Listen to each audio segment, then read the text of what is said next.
Welcome and welcome back, everybody, to the OK Grognard Show. Today is Monday, April 17th, 2023, 10 a.m. Central in beautiful Lake Geneva, Wisconsin. And today we're going to look at some Tom Wham games, specifically some Tom Wham games we've been playing lately in Lake Geneva, myself and Tom and Brad. And I think that's it for this go around. Others are welcome, of course, but that's our Tuesday, Friday lunchtime game. We've been playing mostly at Lake Geneva Games. So there you go. Yes, this is a chunk of the website, tomwham.games. We'll have a look at that before we get out of here, but I just want to go through some pictures I took over the recent weeks since GaryCon, playing some games. We started off jumping into a game of General Palmer. I think this is the next one in the pipeline for Tom Wham Games. So he wants to get a playtest or two more in. Well, it's before it goes to press. So we were going for it. We've played this one in the past a couple of times in a more rudimentary form. So it's a lot of fun seeing this thing develop and checking out the components. We also knocked out a game of Feudality, which was fun. It's an older Tom Wham game that was published over in Germany under the Z-Man Games imprint, though, and we hadn't played it for a while, so we got this one on the table while we were at it, and it's a lot of fun. So Brad and Tom there enjoyed it. Looks like looks like I'm winning. Actually, the entire game, Brad was way ahead of both of us, and then a couple of weird circumstances, odd event cards in combination with a card I played and an attack that Tom made. I forget. It's been a few weeks, but the uh, the various circumstances changed the situation, and I went up and Brad went down, and it was right when the end game was triggered anyway. And there you go. Good old Feudality. Still happy about it. That's a good thing. We played a game of Love Letter. Forgot this was in there. It's not a Tom Wham game, but it's a game we've definitely played over the last decade, probably more than any other game.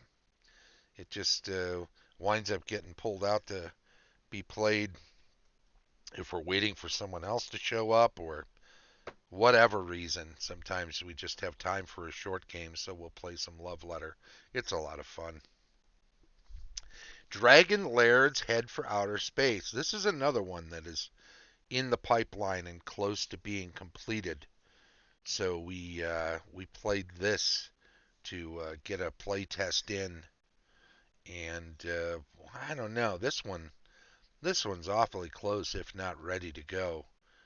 I think there's some component issues that need to be worked out, but as far as the game rules are concerned, I think this one is pretty much ready to go.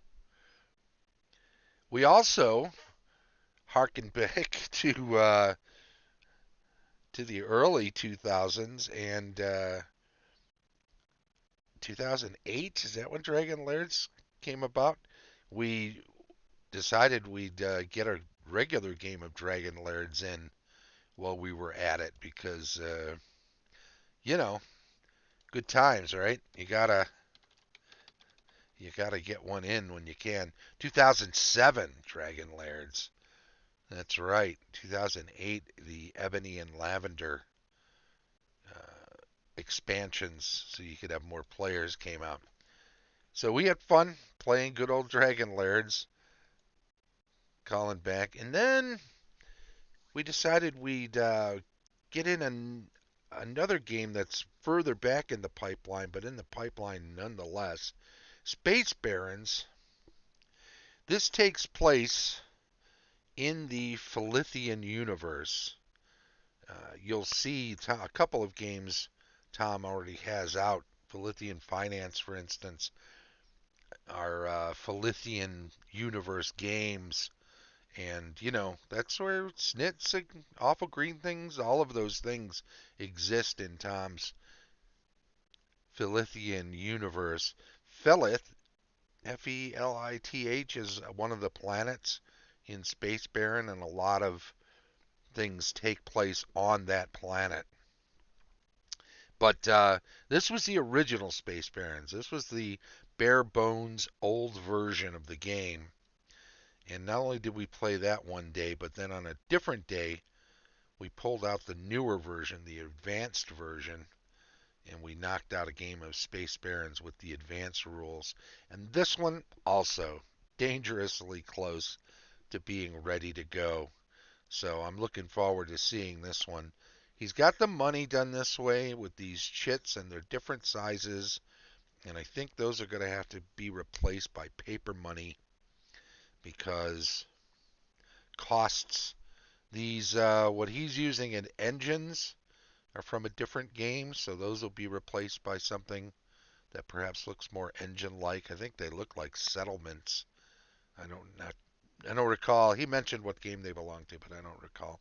The cargo cards because it's a cargo transportation game.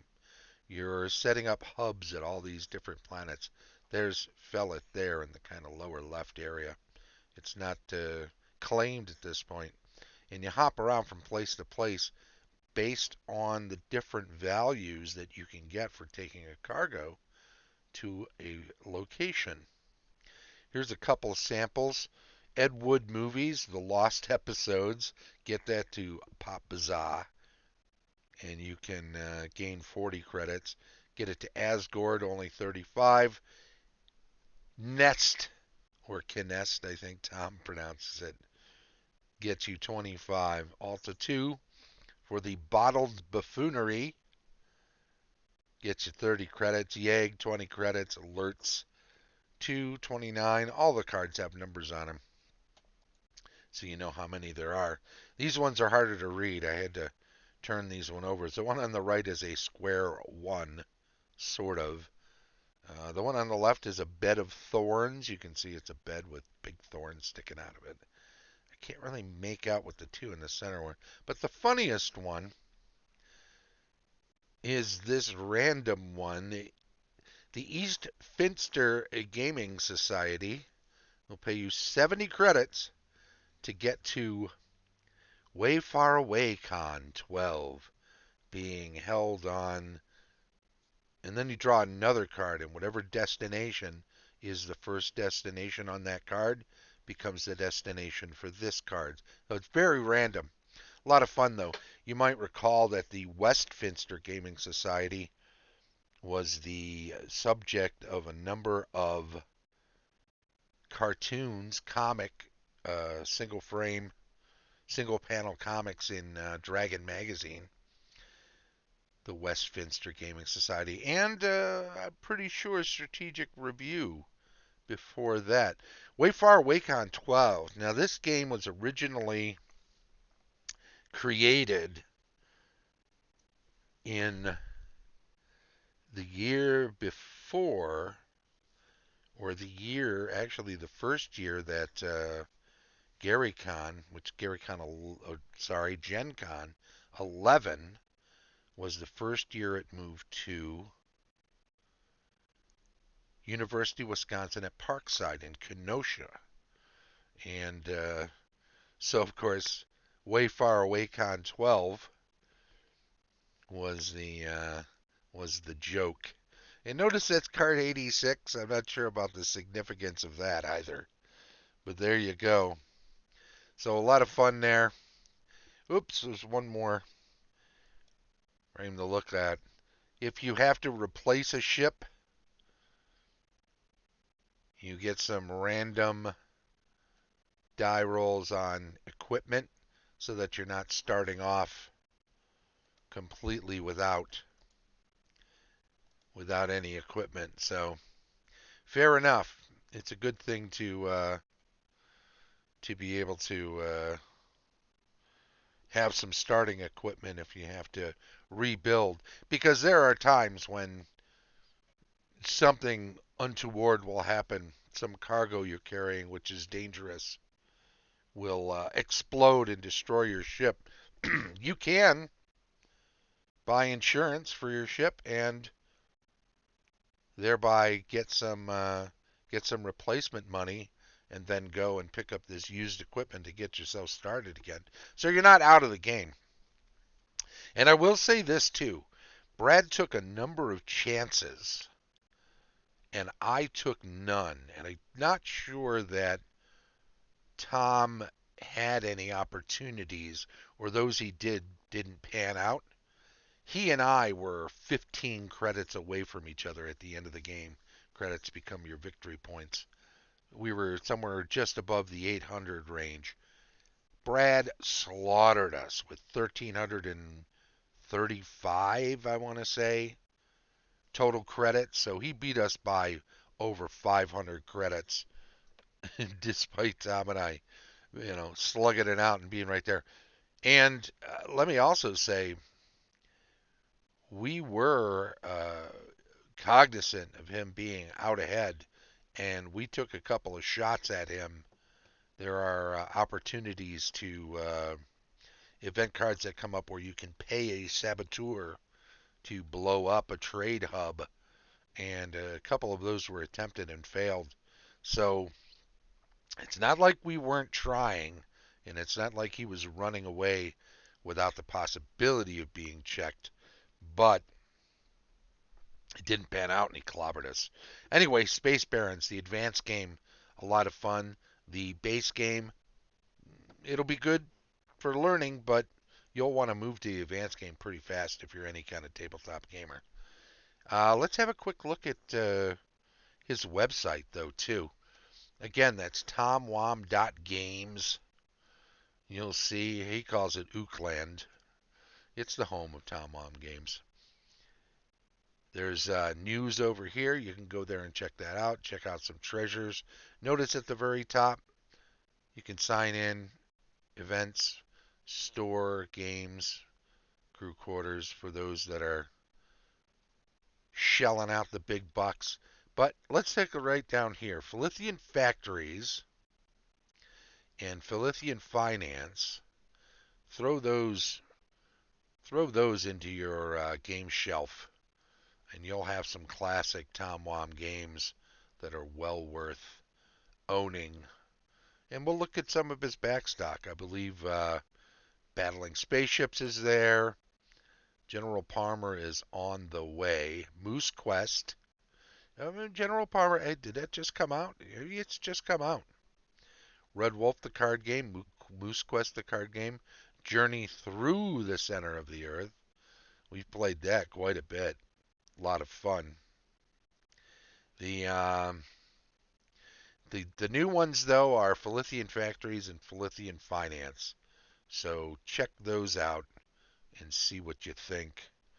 And yeah, that's the way to go. So, having looked over everything, I think we're done here for the day. So, I will just say thanks to everybody for checking things out. I will remind people that this is the OK Grognard Show. You can check us out streaming live on Twitch each Monday at 10 a.m. Central, and it's archived on YouTube. Of course, follow us on Twitch and chime in on the chat when you're available. There's Sarah in the chat right now saying good show. Thank you, Sarah. If you catch up with this on YouTube, by all means, subscribe. Click the little plus sign so you get notifications when new videos go up. Give us a thumbs up on videos you like and enjoy, and feel free to make comments. Thanks to our Patreon supporters, Tom Tellis of Fat Dragon Games, Carlos Lysing of Castle Entertainment, Heath Farndon of the NAPD and D20, Dave O'Brien of Quacks Game, and Shane Bradley, DM Extraordinaire. This has been the OK Grognard Show from beautiful Lake Geneva, Wisconsin. Bye-bye.